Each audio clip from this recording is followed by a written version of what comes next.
आज हम world geography में वायुमंडल देखेंगे। क्या देखेंगे? तो वायुमंडल देखेंगे। सबसे पहले वायुमंडल कहते केकरा है तो ये समझना है।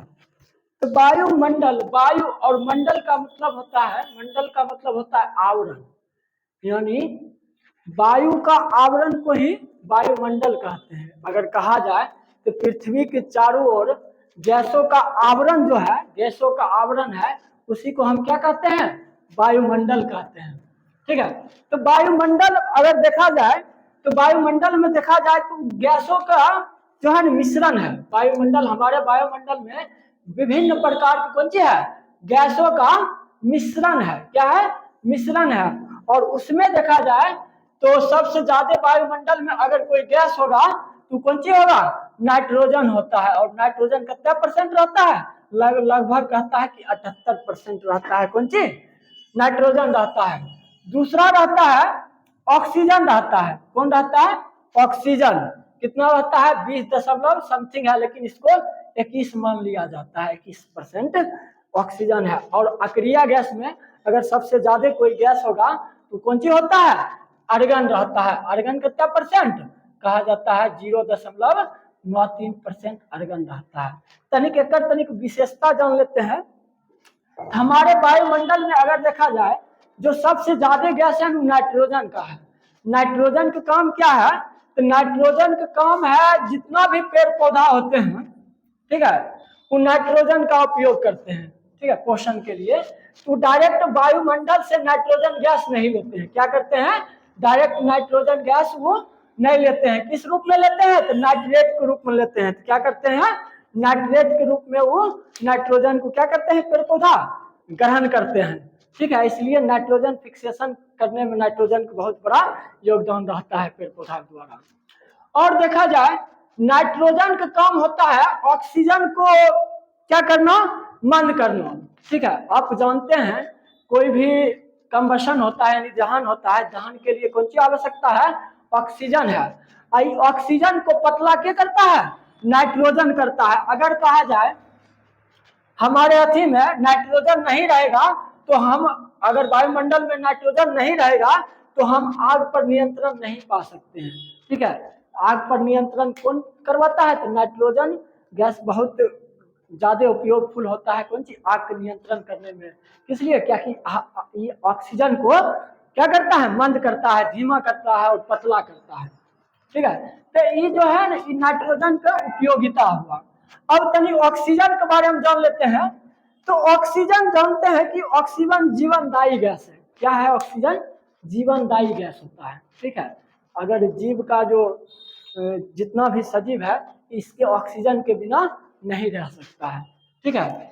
तो ऑक्सीजन जो है जीवनदायी गैस है। और ऑक्सीजन की एक और काम है, तो ऑक्सीजन कंबशन में काम करता है, यानी दहन में काम करता है। जिन ऑक्सीजन के आप कोई चीज को दहन नहीं कर सकते हैं, यानी कंबशन नहीं कर सकते हैं, ठीक है, जला नहीं सकते हैं। तो जलाने के लिए हमको ऑक्सीजन जरूरत है और शोषण के लिए, जीवों के लिए शोषण के लिए ऑक्सीजन जरूरत है। इसीलिए ऑक्सीजन को जीवनदायी गैस भी कहा गया है। ठीक है। अब देखते हैं तभी एक अक्रिया गैस जो सबसे ज्यादा है, आर्गन है। ठीक है। कौन है?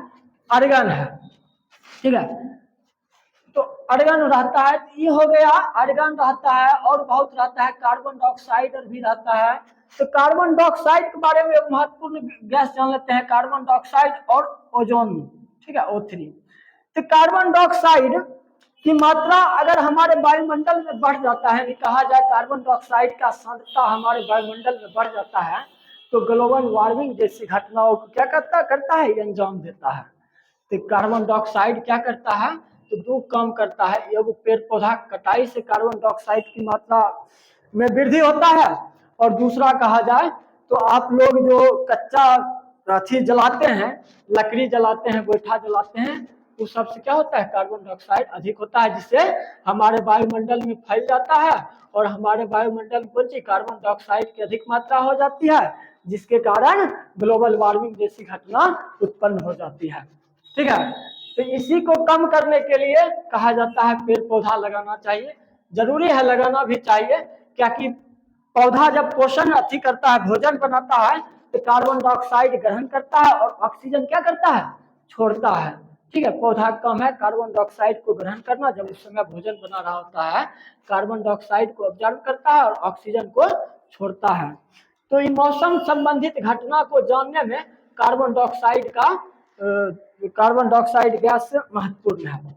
एक ओजोन है, ओजोन गैस, वो भी कहा जाता है हमारे वायुमंडल में पाया जाता है। ओजोन गैस जो कहा जाता है पृथ्वी का सुरक्षा कवच है। कौन सी है? पृथ्वी का सुरक्षा कवच है। पृथ्वी पर जो है ना, जो सूर्य द्वारा अल्ट्रावायलेट रे आता है उसको आने से क्या करता है? रोकता है। ठीक है, ओजोन, ये जो पढ़े हैं जितना गैस, ये हमारे वायुमंडल में उपस्थित रहते हैं, यानी गैसों का आवरण हुए। वायुमंडल एक्चुअली क्या है? विभिन्न गैसों का आवरण को हम वायुमंडल कहते हैं। अब देखिए एक लॉजिक टर्म जानिए, हम वायुमंडल का बांट के अध्ययन करेंगे, यानी पृथ्वी से ऊपर जितना भी है वायुमंडल कहलाता है। तो हम वायुमंडल अगर लेयर की बात करेंगे, स्तर की बात करेंगे, उसको बांटने की क्रम बात करेंगे तो दो आधार पर बांटा जा सकता है, एक तापीय आधार पर और दूसरा रासायनिक आधार पर।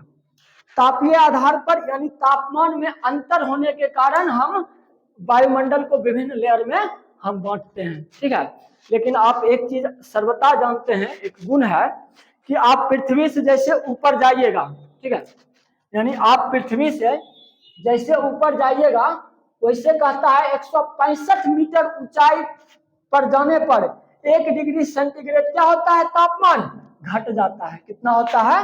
1 डिग्री टेम्परेचर घट जाता है। कितना? 165 मीटर की ऊंचाई पर जाने पर। ठीक है, ये एक लॉ मतलब बेसिक रूल है। अगर कहूँ अगर पृथ्वी के ऊपर अगर जाएंगे, कोई परत का अगर तापमान बढ़ रहा होता है उसका कोई ना कोई रीजन होगा, तब उस क्षेत्र का तापमान बढ़ेगा, अन्यथा क्या होगा? ऊपर जाने पर तापमान की कमी होगी। अगर तापीय आधार पर देखा जाए तो वायुमंडल को 5 भागों में बांटते हैं। क्या भाग में? तो 5 भाग में बांटते हैं। कौन कौन?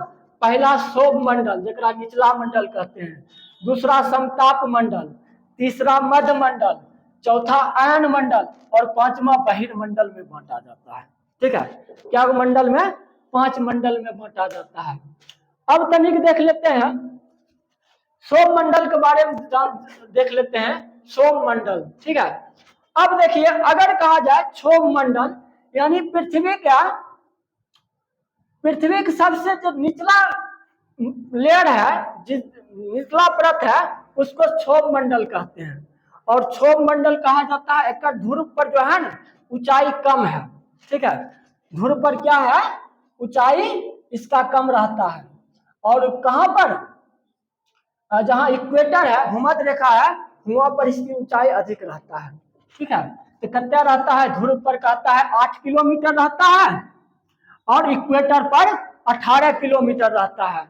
रीजन है इक्वेटर पर होने के कारण, भूमध्य सागर पर 18 किलोमीटर लंबा होने के रीजन है कि भूमध्य रेखा पर सालों भर गर्मी होती है, जिससे क्या होता है? गर्म होकर के उसका क्षेत्र ऊपर उठता है, गर्म हवा क्या होता है? ऊपर उठता है। जब जहां सालों भर गर्मी है वहां पर तनी अधिक ऊंचाई तक ऊपर उठेगा।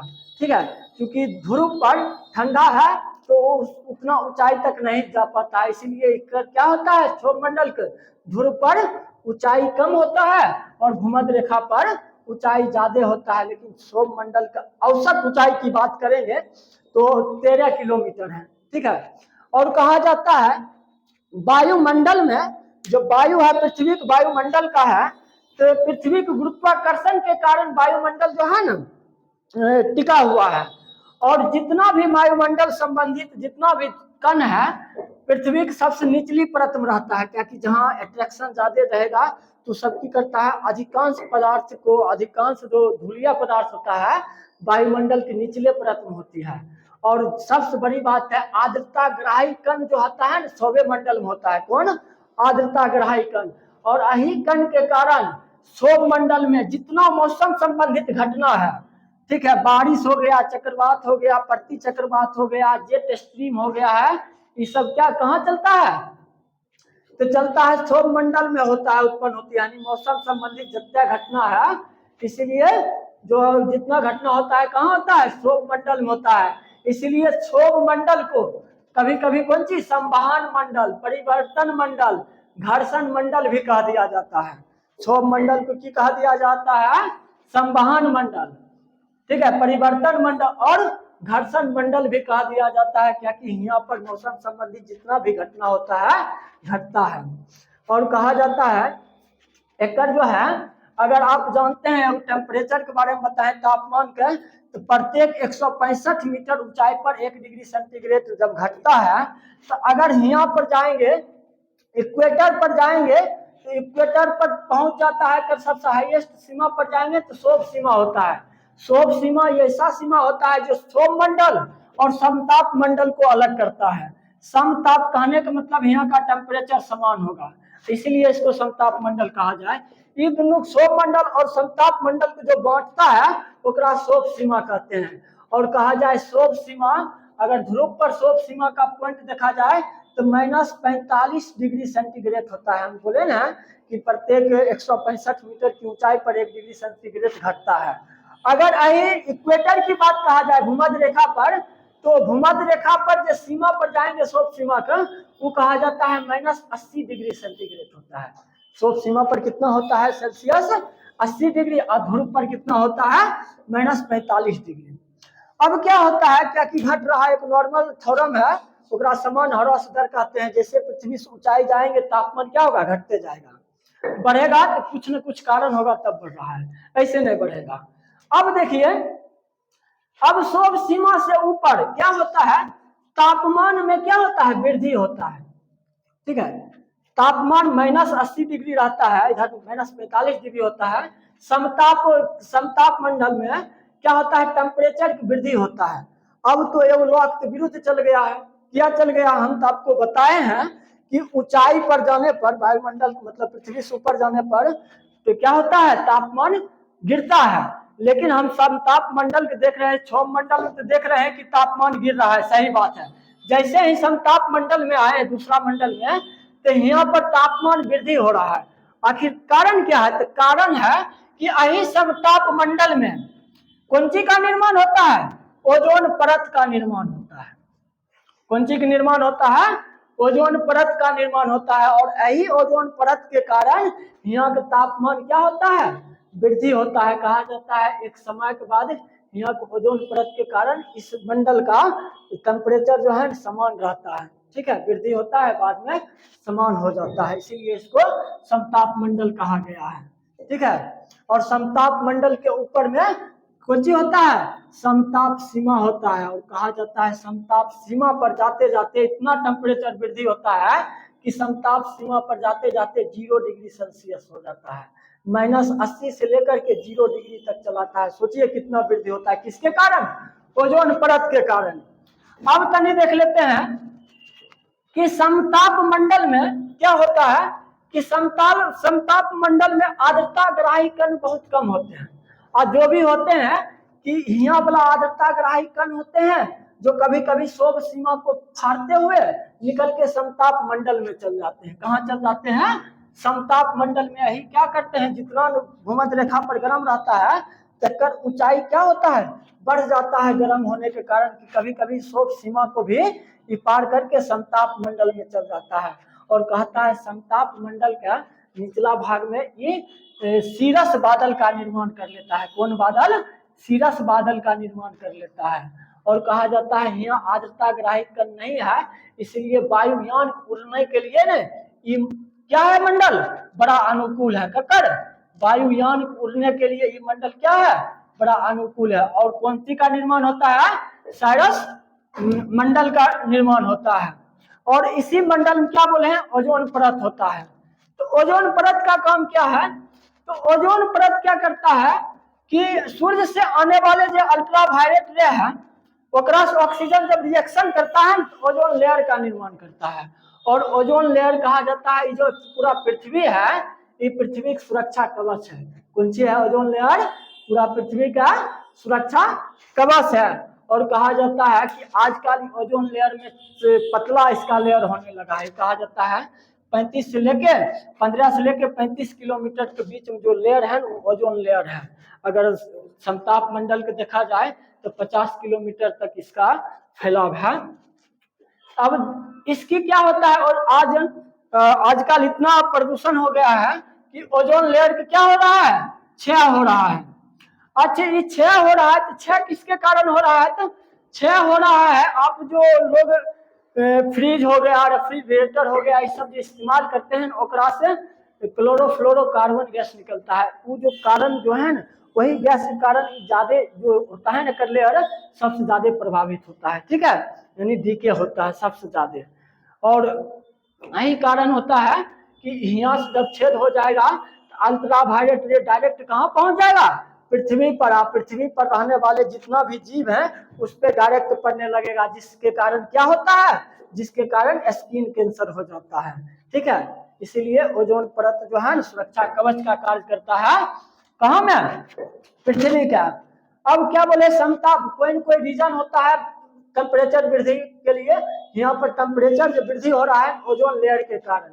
अब देखिए, जब समताप सीमा पर आएंगे तो समताप सीमा पर कितना डिग्री सेल्सियस हो जाता है तापमान, 0 डिग्री, यानी शोक सीमा पर -80 डिग्री रहता है, समताप सीमा पर जाते जाते 0 डिग्री हो जाता है। और वहीं पर क्या होता है, वो सीरस बादल का निर्माण होता है। कभी कभी एक जो आस्ताग्राही कण है ना समताप मंडल में चल जाता है।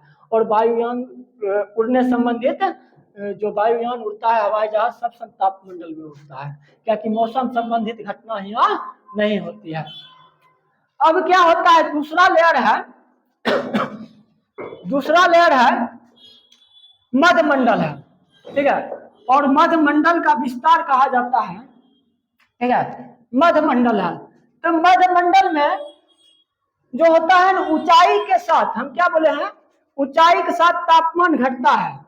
तो अब मध्यमंडल में जैसे हम ऊंचा जाएंगे, ऊंचाई के साथ क्या होगा, तापमान में कमी आएगा। ठीक है, ऊंचाई के साथ क्या होगा, तापमान में कमी आएगा। और कहा जाता है जब तापमान में कमी आएगा तो अधिकतम कम जाएगा ना, जब मध्यमंडल का अयन मंडल से विभाजित करने वाले, अलग करने वाले जो लाइन है उसको मिसोपास कहते हैं। और मिसोपास तक जाते जाते इतना सेल्सियस मतलब तापमान कम जाता है कि -100 डिग्री हो जाता है। कहाँ, तो मिसोपास के पास। इसीलिए मिसोपास इक्वल टू आपसे पूछेगा तो -100 डिग्री सेंटीग्रेड होता है। ठीक है, यहाँ तापमान इतना गिर जाता है। और यही कहा जाता है, यही मध्यमंडल में कभी कभी ध्रुव पर जो है ना एक बादल का निर्माण होता है। ठीक है, ध्रुव पर एक बादल का निर्माण होता है, और इसी बादल को नक्टिलुसेंट बादल कहते हैं। क्या कहते हैं, नक्टिलुसेंट बादल का निर्माण होता है। क्या चीज होता है, नक्टिलुसेंट बादल का निर्माण होता है। कहाँ पर, ध्रुव पर होता है। और मध्यमंडल में कौन सी होता है, सीरस बादल का निर्माण होता है। कौन, सीरस बादल, उसी को इंग्लिश में मास्टर ऑफ पल्स क्लाउड कहते हैं। क्या, मास्टर ऑफ पल्स क्लाउड कहते हैं। ठीक है, और ये जो ओजोन है, ओजोन लेयर क्या, ओजोन क्या मोटाई जो मापते हैं ना, डॉप्सन इकाई से मापते हैं। कौन चीज मापते हैं, डॉप्सन से मापते हैं। कौन चीज, डॉप्सन से मापते हैं। अब देखिए, मध्यमंडल तो बता ही दिए हैं, मध्यमंडल में ऊंचाई के साथ क्या होगा, तापमान कमी होगा। खाली यहाँ पर एक घटना होगा, कभी कभी आर्द्रताग्राही कण क्या होता है, समताप मंडलों का क्या होता है, सीमा को पार कर देता है। जब यहाँ चल जाएगा ध्रुव पर, वहां पर नॉक्टिलुसेंट बादल का निर्माण कर देता है। ठीक है, अब उससे आगे जाएंगे तो उससे आगे जाएंगे, मिसोपास का तापमान 100 डिग्री सेंटीग्रेड रहता है। अब उससे आगे जाएंगे, मिसोपास से आगे जाएंगे तो अपना कहेंगे हम आयन मंडल। यहाँ पर क्या होता है, यहाँ का कण जो होता है ना, विद्युत आवेशित कण पाए जाते हैं। जो क्या होता है, आयनोनाइजेशन की क्रिया होती है। और आयनोनाइजेशन की क्रिया होती है तो यहाँ पर क्या होता है, टेम्परेचर में वृद्धि होगा। हम क्या बोले हैं, जहां ऊपर परत में अगर टेम्परेचर की वृद्धि हो रहा है तो कोई न कोई कारण होगा, तब वृद्धि हो रहा है। नहीं तो सामान्य क्या होता है, ऊंचाई के साथ तापमान घटता है। अब देखिए, यहाँ पर क्या है, आयनोनाइजेशन होने के कारण, ठीक है, यहाँ पर आयनोनाइजेशन होने के कारण अहीं से जितना संचार व्यवस्था अपन है पृथ्वी पर, संचार व्यवस्था, टेलीविजन हो गया है, मोबाइल हो गया है, रेडियो हो गया है, सब अहीं से जाता है। क्या कि आयनोनाइजेशन होने के कारण यहाँ क्या होता है, यहाँ पर लेयर पाया जाता है। सबसे निचला आयन मंडल के सबसे निचला लेयर को डी लेयर कहा जाता है। निचला लेयर से ऊपर का लेयर ई लेयर कहा जाता है, और उससे ऊपर एफ लेयर, और उससे ऊपर के D E F G layer कहा जाता है। ठीक है, और यहीं से रेडियो तरंग क्या होता है, पृथ्वी पर परावर्तित होता है। जितना भी रेडियो तरंग नीचे से जाता है पृथ्वी पर, यहीं आयन मंडल से टकरा कर क्या होता है, पृथ्वी पर वापस लौटता है, जिससे क्या होता है, संचार व्यवस्था जो करते हैं, संचार व्यवस्था यहीं से कंट्रोल होता है। ठीक है, तो एक लेयर है डी लेयर है, डी लेयर कहता है न्यून और लंबी आवृत्ति वाले जो रेडियो तरंग है उसको ये क्या करता है, रिफ्लेक्ट कर देता है। तो ई लेयर है, ई लेयर को केनली हेविसाइड अथी लेयर भी कहा जाता है। कौन चीज, केनली हेविसाइड नली भी कहा जाता है। एफ लेयर है, और एफ लेयर के दो भागों में बांटा गया, F1 F2, इसी कारण इसको एप्लिटन लेयर भी कहा गया। कौन, एप्लिटन लेयर कहा गया। और सबसे अधिक जो होता है जी लेयर, सबसे ऊपर में जो लेयर है आयन मंडल का, वो कौन सा है, जी लेयर है। और कहा जाता है यहीं पर आयन मंडल में उत्तरी ध्रुव और दक्षिणी ध्रुव पर दो घटना होता है। ठीक है, उत्तरी ध्रुव पर कौन सा होता है, तो अरोरा बोरियोलिस। ठीक है, कौन होता है, अरोरा बोरियोलिस। और दक्षिणी ध्रुव पर होता है अरोरा एस्ट्रोलियस। कुछ इसी टाइप का है इंग्लिश में, अगर हिंदी में कहा जाए तो उत्तरी ध्रुवीय प्रकाश और दक्षिणी ध्रुव पर दक्षिणी ध्रुवीय प्रकाश की घटना कहाँ होती है, आयन मंडल में होती है। और आयन मंडल का तापमान वृद्धि होता है, कई कारण, तो वही आयनोनाइजेशन के कारण। ठीक है, और इसका कहा जाता है, ये कोई कोई किताब लिखता है 80 से लेकर के 640 या 400 तक है। उसके बाद जो मंडल है ना उसको बहिर्मंडल कहा जाता है, और बहिर्मंडल के बाद पूरा अंतरिक्ष चलाता है। ठीक है, और इसी में कहा जाए तो ऑक्सीजन, ऑक्सीजन जो है ना, ऑक्सीजन हमारे वायुमंडल में जो मिलता है ना 120 किलोमीटर तक की ऊंचाई में मिलता है। ऑक्सीजन अगर पर्याप्त रूप से अगर मिलेगा तो कहते हैं 120 किलोमीटर तक की क्वेश्चन पूछा गया है। और कार्बन डाइऑक्साइड जो मिलता है ना वो 80 या 90 किलोमीटर तक मिलता है। ठीक है, हमारे वायुमंडल में। तो ये हो गया है वायुमंडल से संबंधित क्लास, बढ़िया इंपॉर्टेंट पॉइंट परीक्षा के एग्जाम से खत्म हो गया है। और अगला क्लास देखेंगे दाब पेटी देखेंगे।